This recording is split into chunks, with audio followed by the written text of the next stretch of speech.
Good afternoon, everyone, and welcome to our February webcast. Our topic this month is Capturing Top Stocks in 2017. And we have a very special guest along with us to help us with this daunting task. But before we get there, I'd like to introduce our hosts for today. They're Senior Product Coaches Arusha Pierce and Scott St. Clair. Good afternoon, gentlemen. Hey, Jonathan. Hello, Jonathan. And so I'm very excited to have a special guest today. We have David Ryan, a three-time winner of the U.S. Investing Championship back in 1985 and 1987. And he was a client advisor and product developer for William O'Neill for a number of years, and then became a portfolio manager for William O'Neill and actually ran the New USA Growth Fund for 5 years. In 1998, he founded Ryan Capital Management and ran that until 2013. Now, David also has been referenced in the How to Make Money in Stocks book, has a chapter in the Market Wizards book, and the most recent book is Momentum Masters that was released a couple of years ago. So, David, thanks so much for being here, and welcome. Well, thank you. It's great to be back. Now, let's just give a quick disclosure here for everybody. And also, let's just make sure we get the webinar functionality out of the way. So whenever you have a question, you're going to have a little field that looks like this. Just type in your question, and we will answer it throughout the presentation, okay? And so then here's the agenda. So we're going to go over the current market, and then we're going to bring David on and have David talk about the 1991 Gulf War and what he saw back then in the market reaction. It's a great learning lesson. And David has some really cool stories about that. Then we're going to go over 2016, over some of David's trades. And then finally, David's going to cover his research routine on how he finds top stocks. So let's go over the current market. And so here's the NASDAQ. And so you can see here the follow-through day on February 16th. And then you have the rally that's been working since the election results. And distribution days of 6 on the NASDAQ and 5 on the S&P 500. So, David, what are your thoughts here? Well, the market, it just doesn't want to correct. I love seeing those, if you see the big, huge spike on the day, or I guess the day after the election and the gap up, I usually really key on those points, because that tells me that a lot of volume, a lot of money is coming into the market. And since then, sometimes these charts are, I don't want to say as easy to read, but if you just almost look at the colors and you see the predominance of blue on that chart, you're saying, you got to say that we're still in a nice uptrend. Now, we've gone a long way, and maybe, I wouldn't be surprised if we did have some kind of pullback or at least consolidation.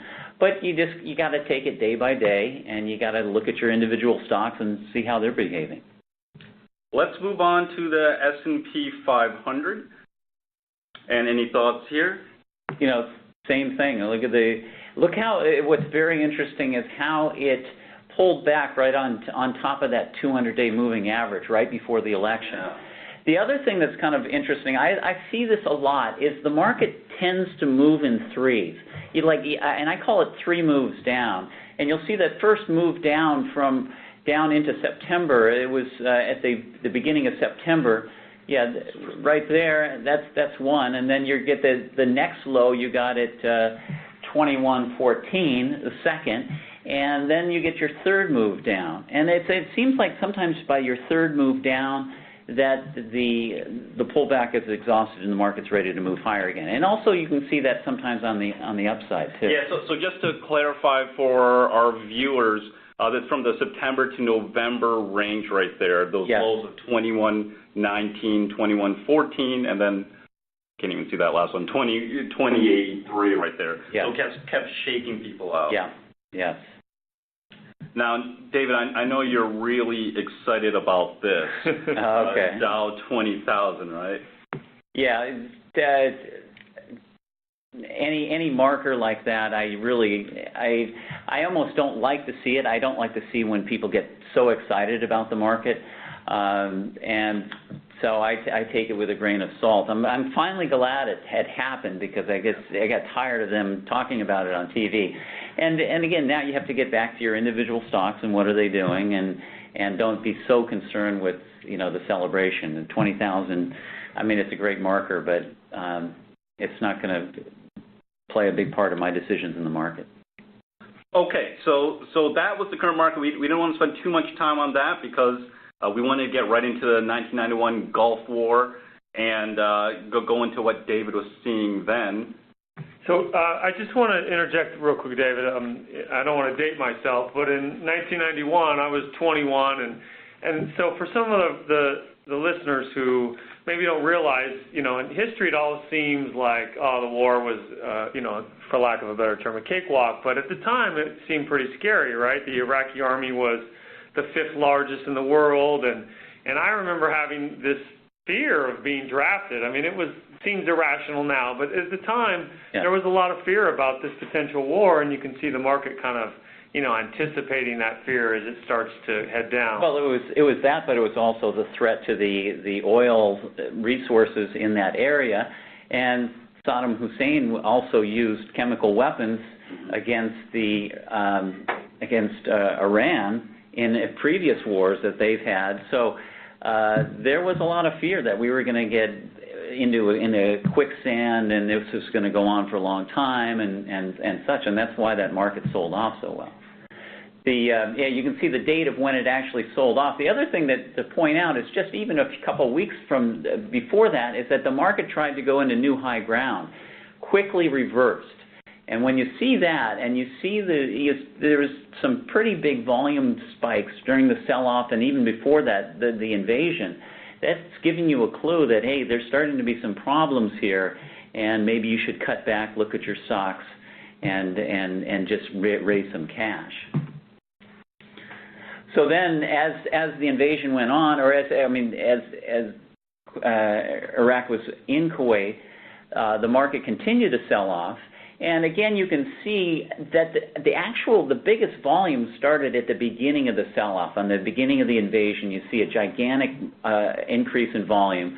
And then when it came down again into later August, that the volume was still very high, but it wasn't as high as it was on the first spike down.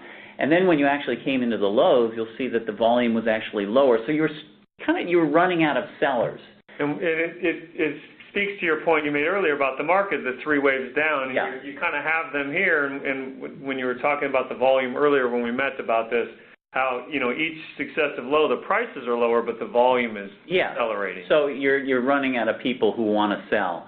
And then what quickly happens, and you'll see how quickly the volume changes, and now the bigger volume that's occurring is occurring on the upside.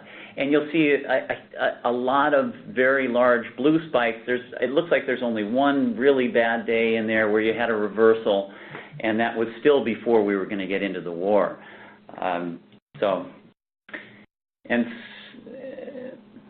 There's your sell-off, all the volume markers. And then I guess, UN authorizes the use of force. So January 15th was when the deadline was that we could actually, and it was a coalition, it wasn't just the United States, it was a number of other countries.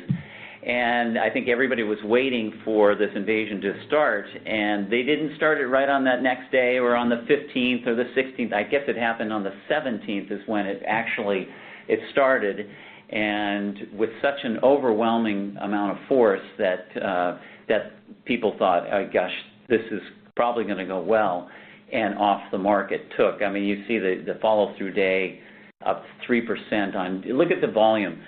The volume, that looks like the biggest volume that traded almost throughout that entire year and a half on that chart, all to the upside. And that's the power you want to see when an up move begins.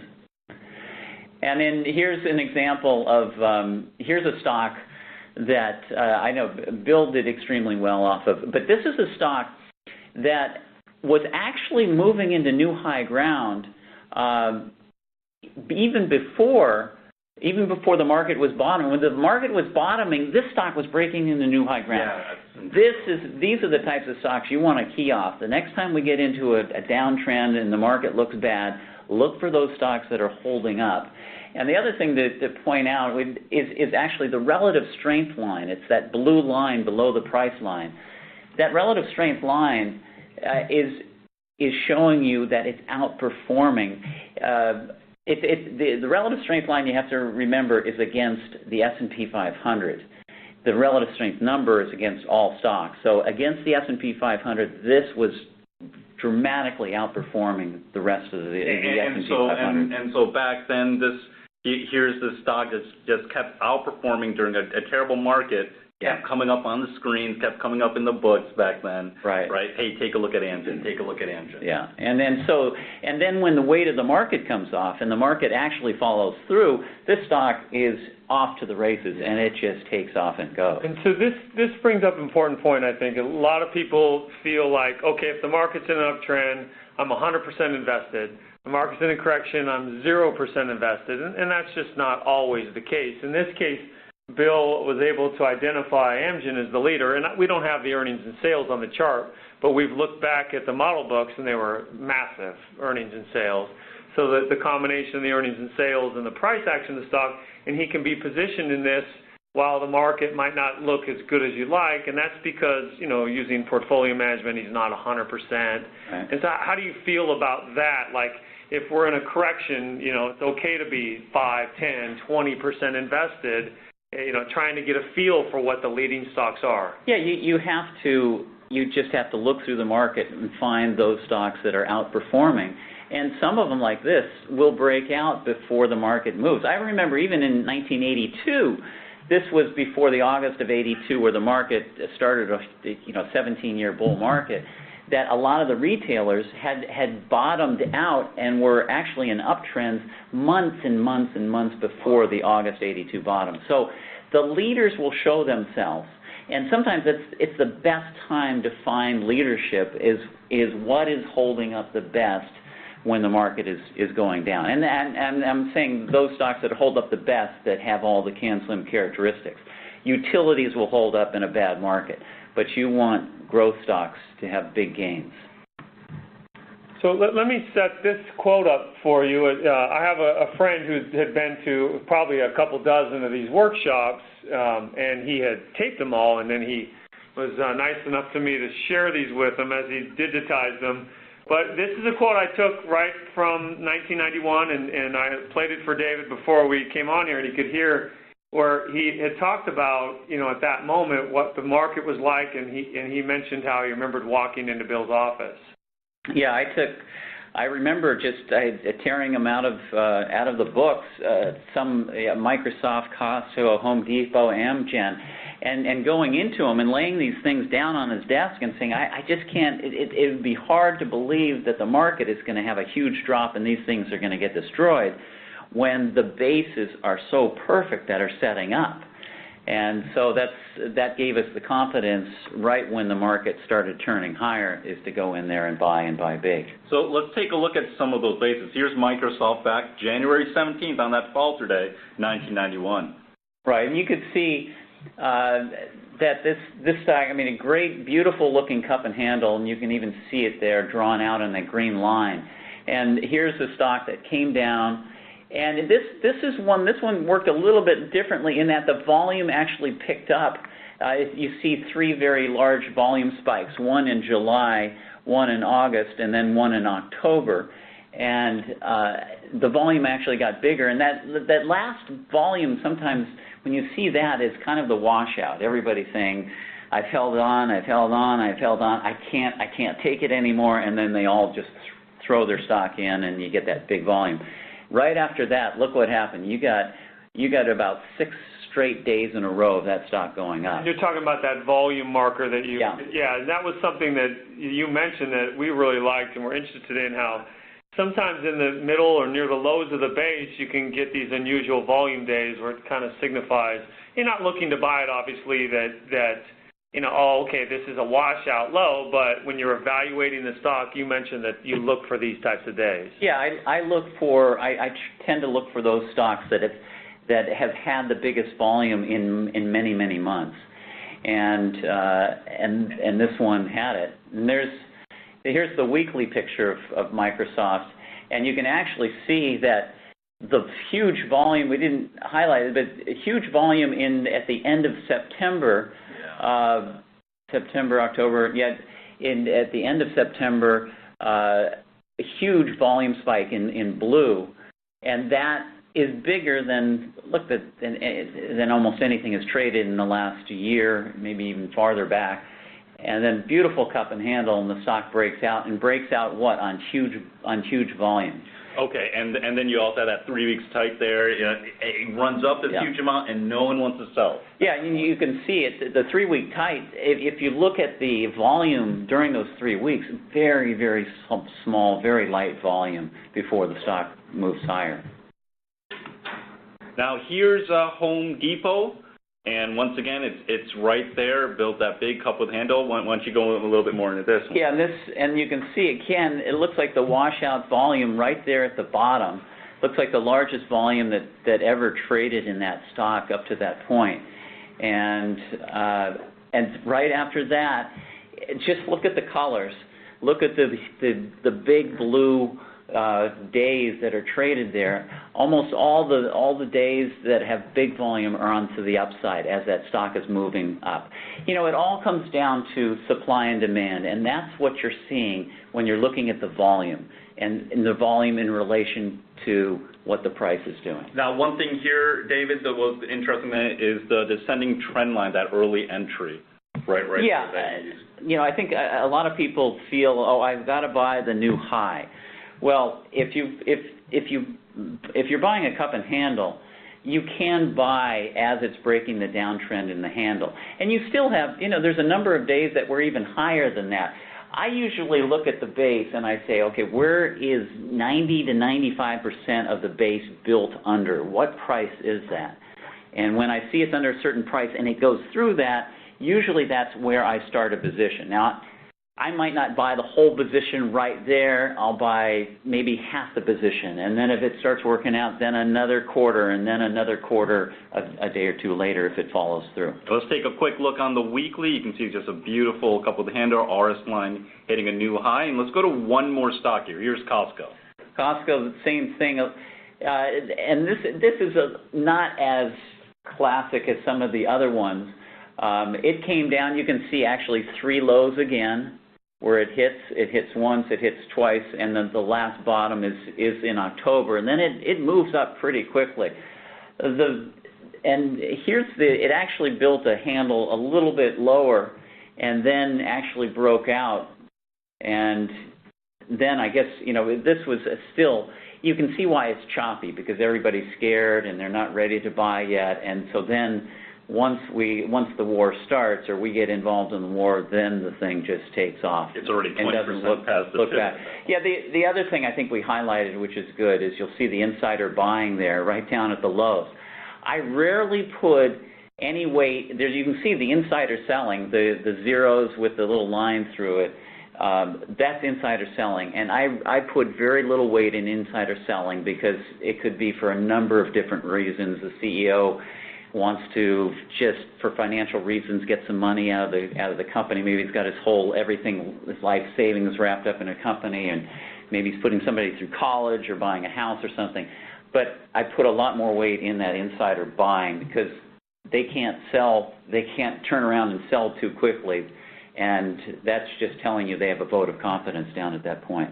Quick look on the weekly chart. Once again, you're seeing this common theme here, RS line new high, stocks well ahead of the market.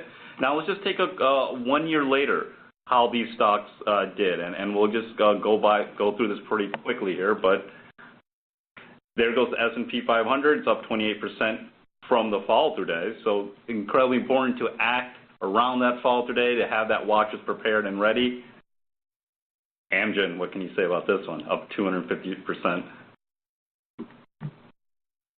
Yeah, and then Microsoft chart is one you should just print out and put it on your wall, because you don't get too many cups and handles that look as good as that. That's the textbook pattern right there. And there's Home Depot, very similar to that. and then finally Costco right here. Right, same thing. I think the thing to learn from all these examples is that first you key off the stocks that are holding up the best in a market correction, and you can even buy them or at least start your positions even before the market follows through. If these things have just perfect bases and are breaking out and have all the some characteristics. The other thing to take away from this is the preponderance of how many days in a row these stocks are up when they break out. And a lot of them, it's like 7 days in a row, up day after day after day. And that's not as Bill would always say, your Aunt Susie down the street. That would be a large institution, a hedge fund, a bank, somebody who is buying 1 million shares and has to be in there day after day after day. And that's what causes those number of days up in a row. Okay, so let's go into some of the recent trades here. So the first one that we're going to talk about is SkyWest, and this is something that David got into. So just to set it up, this was the S&P at this point, right, in November. A lot of uncertainty who's going to win the election, and you, of course, have the results.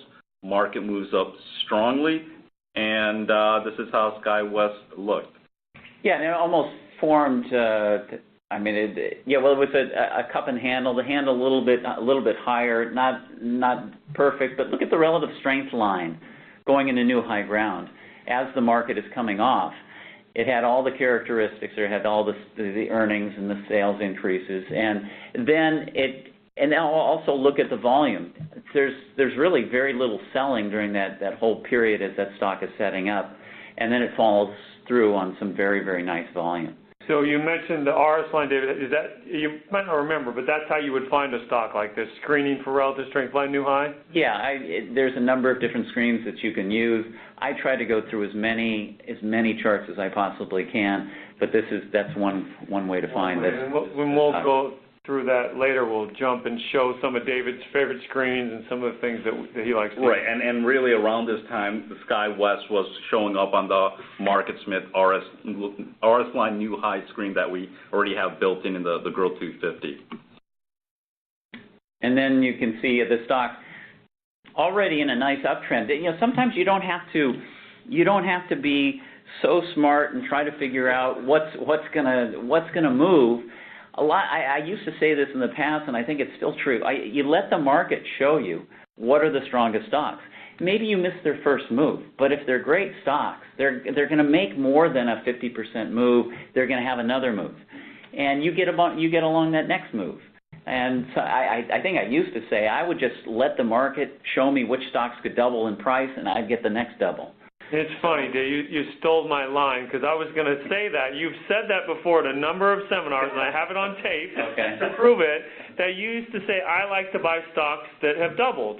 Right. And it kind of takes the audience aghast, and when I say that, and then I would tell them, well, he's not buying them after they've doubled. He's seen a stock has shown unusual strength, it's doubled, it's built a base, and he's waiting for that. Yeah, you have to wait for that next base to form, and you just let it sit up. You have to be patient. Sometimes I track stocks for months before I actually buy them because I'm just waiting for that pattern to set up to where the risk to me is at its lowest. And so, yeah, you can see the stock made a nice, it was like a 20% plus move where I then closed this position out. But the great thing about this, and these are the stocks that I like the best, are the ones that break out and they are up days in a row.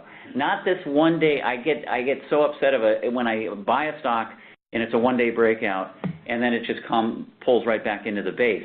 That tells you there's no institutional sponsorship, at least at that point. Sometimes they break out, they come back down on the base, and then they start moving.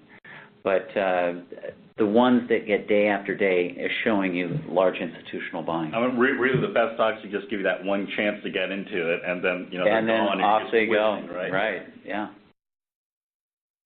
And then here it is on the weekly where David closed his position. And you can see the nice long base that stock came out of. I mean, the stock had it looks like a 3 or 4 year base before it really started making its move. Okay, so let's go to Ollie's Bargain Outlet, a recent IPO from last year. And so we're going back a little bit more in time, S&P 500. And there's the follow-through day here. So remember this time, and this is back in February. Markets are all right at the lows. But as David was saying, a lot of times the best stocks are going to reveal themselves because they're resisting the downtrend the best.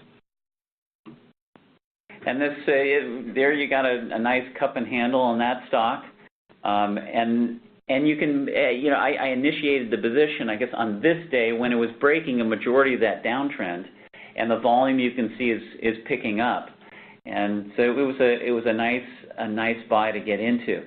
Had all the canceling characteristics, and is starting to follow through. And now this one, it kept coming up on the MarketSmith IPO screen too. A number of us were actually in this too, so it was very cool to see David mark this one up. It was like, wow, this is exactly where a number of us were buying it too. Okay. We keep getting better and better at this, but yeah, it was caused that IPO screen. A lot of this best merchandise is going to keep coming up, and that's why we have a specific screen just to highlight what's the new merchandise coming out. And I think O'Neill & Company's done studies in the years past saying that a majority of the greatest winners come out of IPOs that are IPOs within the last, I guess it's 3 to 5 years. Mm-hmm. Right. Oh, one last thing to mention about this. Stock came out, and it came out, I think it was a bad market where this stock actually IPO'd. And I actually like IPOs that come out in bad markets because it's usually better merchandise. When IPOs come out, stocks come out, and it's a super hot market, the investment bankers are just scouring the country, finding anything they can get out and push out there for merchandise. This came out in a tough market. It pulled back, set up a whole new base, and these are usually the stocks. They're the IPOs that really are successful and take off. You passed on Pets.com then, I'm guessing. Yeah, that's back. Yes. Yes. And you want to talk about a perfect cup with handle? There it is. Yeah, there you got it right there. And then maybe also we can get into the story a little bit, because that's another kind of leg in the stool of building a position. You talked about, buying Ollie. It's, obviously we look at technicals, we look at the earnings, and we like the moons to be aligned. But you mentioned the story. You knew the story really well, which we really thought was interesting. Yeah, the great thing about the internet now is that you can get access to so much great information, and I started listening to their conference calls, and one little fact that stood out in my mind about this company was that they had not closed a store in 30 years. This is not a new company. I mean, this has been around for a while. I mean, they're on the East Coast. I had never been to one until I saw one in October, and so they had never closed a store. So that's telling you that they know what they're doing. And they only have 200 stores now, and I think they're going to keep on building them out. So it sounds like they've got good management, and this is something that, this is almost going back to Pick and Save. When Bill made a fortune off of Pick and Save, this might be the next Pick and Save. I don't know. We'll see as time goes on, but it's that same type of market. It's not like a Dollar General. It's not like a Dollar Tree. They don't have any perishable fruit and vegetables and milk and things like that. A lot of more expensive items, and when I was in there, I was fairly impressed with how they were doing. So this is a quote from the CD, How When to Buy Stocks. It's kind of an interview with David and Bill together. Probably came out in maybe the mid-90s, I would guess. It's one of the first things. When I first started to get into the system and learned about it, they had sent me a cassette tape, and if you don't know what a cassette tape is, that's what the internet is for, right? You can look it up, but then they got a CD, and so you can listen on CD, but this is a great interview, and it's funny how, the reason I like this quote is kind of the core principles of CanSlim. The market seems to change a little bit. It seems that the market's a lot faster nowadays than it used to be. I'd love to hear your thoughts on that. But the core principles of the system kind of stay the same throughout the years. Yeah, I don't. Yeah, maybe things move a little bit faster, but if you just step back and you don't get caught up in the intraday noise and programs and algorithmic trading, but you look at the big picture and give these things room, especially when you've got a nice little profit, then you can trade around your position and try to hold them for the long term. Because I mean, when I've watched Bill, he made his money in stocks that he held a year and a half, not a week and a half. He wouldn't be in and out and in and out and out. He would find that he would take the 7,000 stocks and narrow it down to one stock and really concentrate in that one, maybe even two stocks. But he was able to take that much risk.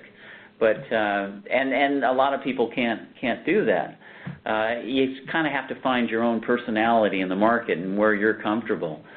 Maybe for other people, for individual investors, it's 10 stocks and 10% in each stock, or I think when I was doing my best, it would be 4 or 5 stocks, and 30 or 40% of my money would be in one stock. So you have to find your comfort zone. But a lot of these principles, they really don't change. So here's where I reduced the position. I got a really nice move. I mean, that's almost a 33% move in a matter of like 4 or 5 weeks. And then it had a large reversal, and that's where I said, okay, well, maybe now I'll cut the position. But it reduced the position, so as it corrected, there wouldn't be as much pressure to sell everything out because I've already taken profits. Yeah, and I remember when we saw this initially, we were both, a little surprised that, wow, you had held the position through that, and that goes back to that conviction, the larger story. Yeah, you have to be able to hold something for a longer term. You have to know the company, because I'm telling you, it doesn't matter how good that stock is. Sooner or later, the chart's going to look bad, and you're going to go on, oh my gosh, I got to sell this whole thing out. Well, maybe you just hold on to a partial, just a little bit of that position, even when it's looking horrible. But if you know that the fundamentals are really good and they're really in the right area. And so that's what kept me in this stock. Yes, I mean, that's like 6 or 7 months, right. 8 months of it just going sideways. The interesting thing, too, is that it pulled right back down onto where and I first initiated the position. It got support there, moved back to the highs, and started consolidating and getting tighter and tighter, and then it moved out, and I started buying more of it, or adding back my position. This is from that same CD where you talk about that. It builds a new base, and then you just either add back the position, and maybe in your, earlier days you might have been more aggressive, buying even more. Yeah, you can. If a stock sets up a whole new base and the characteristics are still there, I mean, you can buy even a bigger position if you've got the capital. That's where you make really, really big money. If you take a position and the stock makes a nice move, maybe you sell some out, build a whole new base, you buy back your position and even more. And sometimes you get some of these growth stocks that have multiple moves over in a year and a half, and you get a number of bases, and that position can get bigger and bigger. But I'd caution you on one thing, is that big position should not be a big position until you've already made some money in the stock. I don't think I ever saw Bill, and I've never done it, where I'd say, oh, that's the number one stock, it's coming out of this new base, and everything goes into it. I would only build a position or get it to a substantial size after I've already had profits in that stock. And look at that nice base, and you see how it's getting tighter and tighter, relative strength line going into new high ground. And that's where it's at right now as of last week. Yeah, and I was just going to say what it did is it broke out and it pulled back again. It pulled back down on the previous base, and now it's up. It's actually up a little bit higher this week. And so it's not a NVIDIA. It's not one of these rocket ships, but it's nice to have a slow and steady stock maybe in your portfolio than some of these things are just all over the place. And retail is not doing well. I mean, the retail has been one of the worst groups, and maybe if they swing back to retail, this might be a leader. Okay, and so now one more stock now to set this one up, because this was probably the most interesting one. Now, once again, this is back in February. You have that undercut, and the market looks terrible at this point. Yeah, one thing on this, I like, when you look at this market chart, I'm constantly looking at undercuts. Because I always want to see what is the market doing when either it's making a new high or making a new low. Because sometimes in those positions, it's a shakeout. And you can see what happened here, and this was in January. You came below 2 prior lows, but you quickly reversed.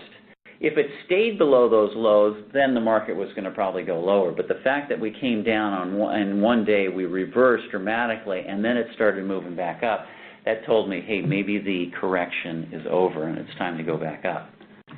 Now, there weren't that many stocks that were breaking out, this is a picture of the gold mining group. Now, I've done well in gold in the past, and one thing I'd say about gold stocks and even some biotech stocks is that they're not going to have canceling characteristics.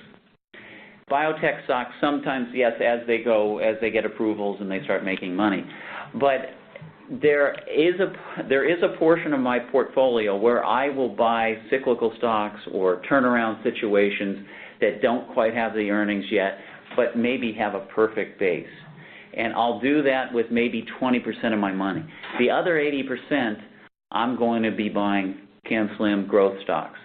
Because there are going to be markets, and 2009 was a great example, where there were no growth stocks that were anywhere near their highs. Everything had been beaten up and destroyed. And so you're sitting around, if you're just buying strictly CanSlim stocks, you'd have to wait for about 3 or 4 months. But there were some stocks at those times that had some cyclicals, some turnarounds that were starting to move out. So that is a category that I think about 20% of my money.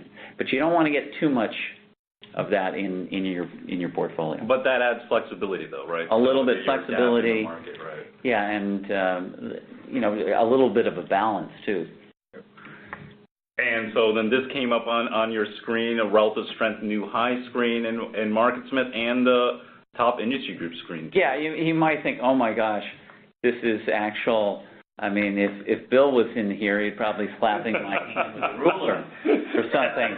If he's going, oh my God, $4 stock, it's way below 10, it's got none of my characteristics. I'd probably be kicked out of here.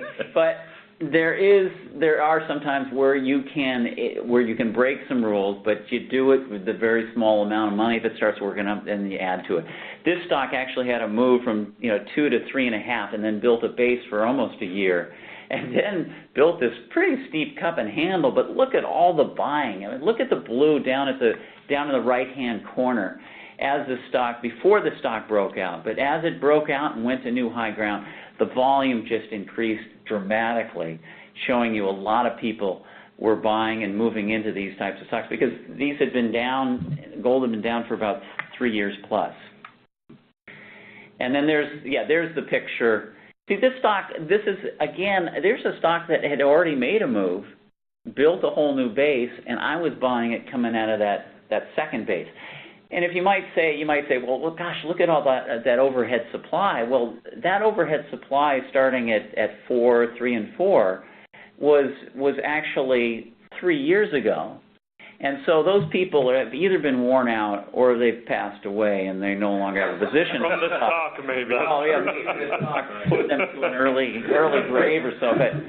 So that's why you kind of go, okay, that overhead supply is probably not going to have much of an effect, and especially when you get the volume like you did, the weekly volume, and look at the volume on this the last 18 months there. most of it is blue. Anything that's red is below average weekly volume. And then, so look at the stock made a great move to moved from 3.5 to 5.5, pulled back, built a small little base, and then I added to the position as it was coming up. And so it's already made a really big move here. Yeah, and so that's giving you more confidence to add to the position here. Yeah. Because at this point, it's like, wow, I've already made a big move. Do I want to reduce? You almost think, but the market's telling you, and you're right at this point. Let's push it a little bit more, and right. That's what you're thinking about. Okay. Yeah, because I've already made. I mean, it's not a double, but it's I guess 70% on my money. Builds a new base, gets a couple days of down volume, but then starts back up with some very, very strong volume. And yeah, you can see where the position was initiated, added to the position, then it just kept on going, and you can see sometimes you don't want to get too smart. You can actually say, well, look, I'm just going to use the 50-day moving average as a stop point, and that's what I did. Even though I lost that last 1.5, I still got a great move out of that stock. I mean, that was at least 250% move. And so it was moving right along that red line, which is the 50-day moving average. And then look at the giant volume that came in. Look, that's the biggest weekly volume. That's what I call volume markers, the largest weekly volume that traded in the history of that, as far as we can see. And yeah, the weekly with the support that you talked about, and especially in the 10-week, it held that line. It looks like 3 or 4 times before it finally. Yes. Yeah, and so, but when I see the volume like that really picked up, then that's when I say it's time to reduce the position or come out of it entirely. Okay, so now let's go into your research routine. What you do to find these top stocks here. And so let's go over the first one here, your high composite screen. Now, this is run on MarketSmith. You're creating the screen on MarketSmith looking for the composite rating of 95 or better. Yeah, the composite rating is just a compilation of a lot of the different ratings that they have on MarketSmith. And I have found, and I've heard and seen studies that the high composite ratings produce some of the best performing stocks. And so this is just one stream that I run. And a lot of the screens that I run will have overlaps. I'll find them in a lot of the same names in a lot of different screens because they have a lot of same characteristics. The one thing I think people have to be careful of is, and working here for 17 years, I saw everybody always try to write the perfect screen. There is no perfect screen because I've seen guys, institutional salesmen who had years of experience. They would do this whole thing. And it always misses stocks. Everybody wants those 5 stocks I buy and then I go retire. Doesn't happen. I run a number of different screens and I see the overlap in names. There's a similar 85, EPS greater than 85, showing you that earnings are strong, relative strength greater than 85. And a lot of the high composite stocks would probably be found in that 85. Big volume movers, trading unusual volume for the day. I wish they would add a screen that we can see can you do that with volume on the weekly? No, just the price change. That would be, the volume percent change is not there. Yeah, because it would be nice to see huge weekly volume. Maybe if everybody gets together, we can get them to throw that in there. We're in a headlock after here. Yes. The product development. I'm all about getting weekly volume change. I love that.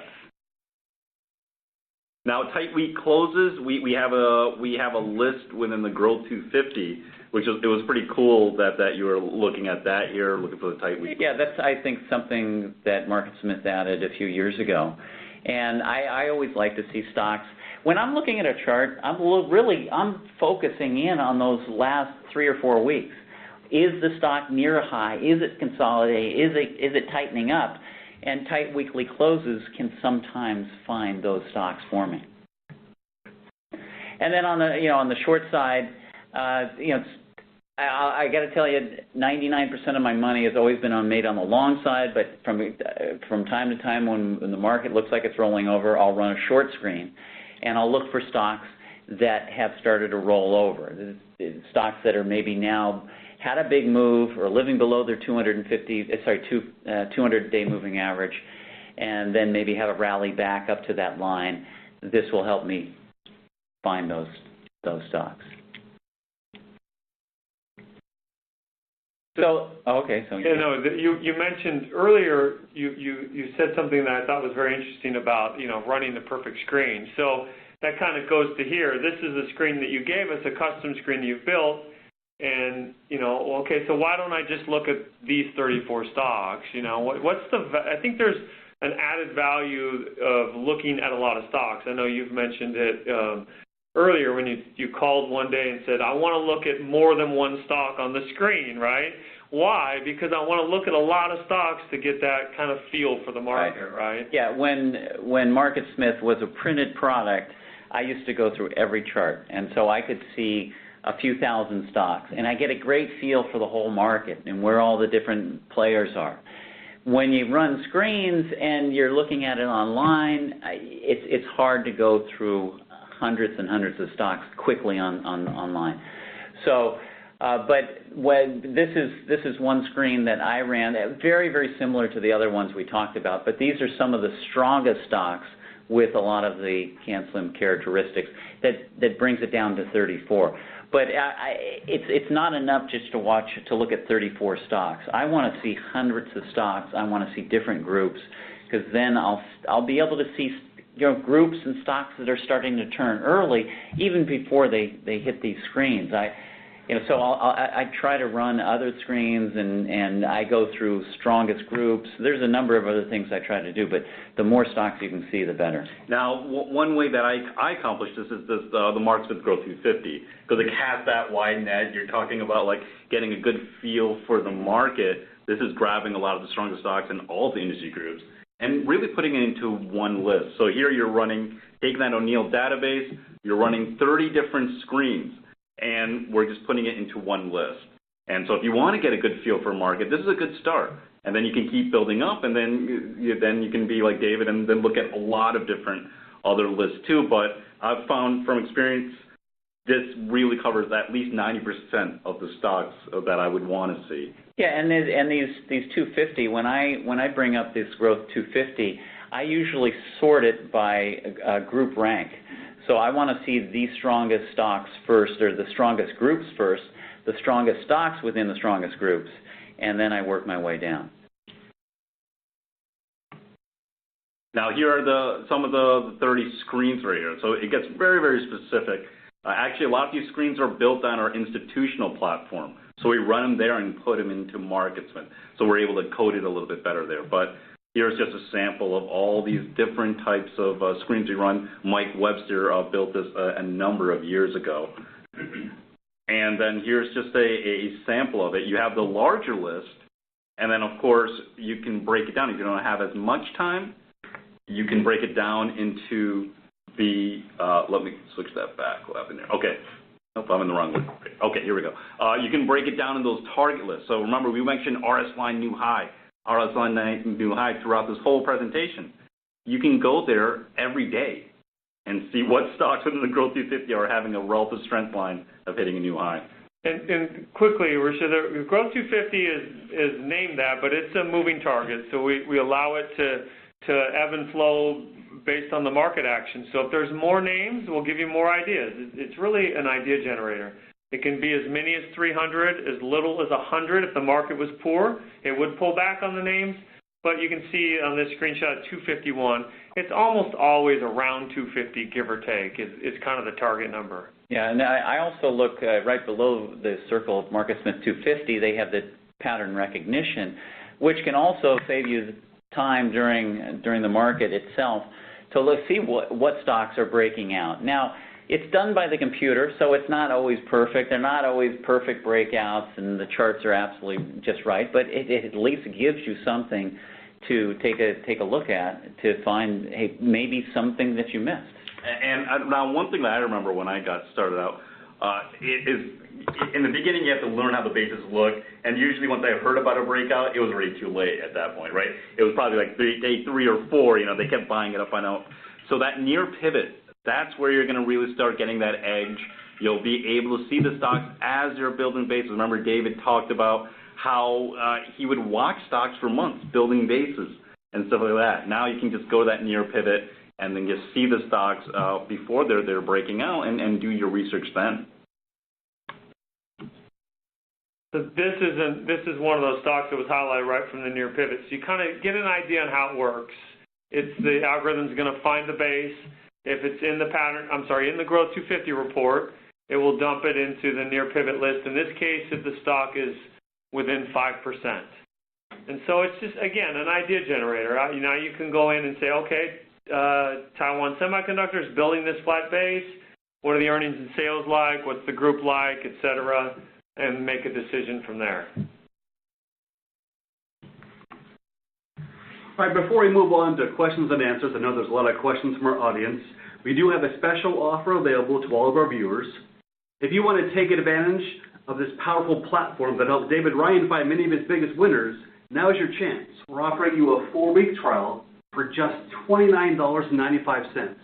Along with that, you get our best-selling book, 24 Essential Lessons for Investment Success. And this is honestly one of my favorite books. I know you were saying earlier, Arusha. Yeah, actually, this is the first book I read. This changed my life right here. I remember when I subscribed to IBD, it was essentially a computer readout at that point. But they sent this book, and I read it, and I had never heard stock analysis and market analysis described in that way. It actually made sense to me. And I read the whole book that night.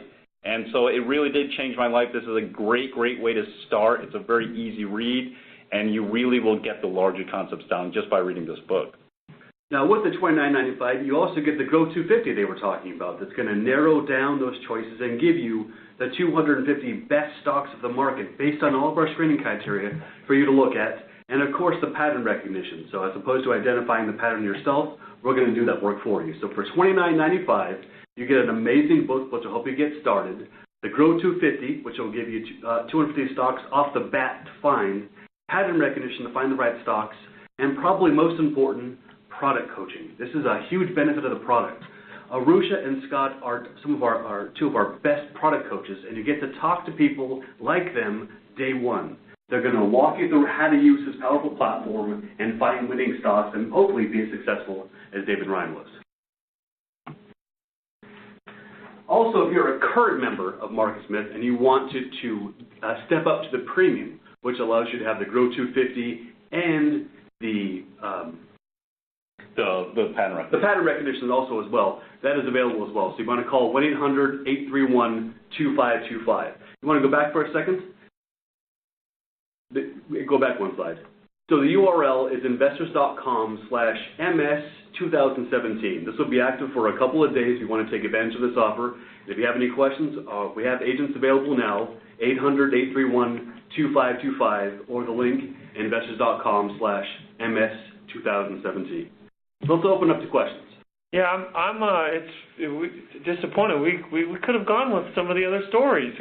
We have more time. We have so worried about the time, and now we're sitting here and we're 55 minutes in. So we have the 87 crash stories. We have the Bill stories. We'll have to bring David back for. This was our trick to get David to come back for number 2. I guess I would love to start with. We were talking to you earlier before we came on about your best advice. What you would, always tell people when they first start out, or, what are some of the learning experiences that you value the most? Yeah, I think if there's one thing I can leave with you is that you have to really learn from your own investing, learn from your mistakes.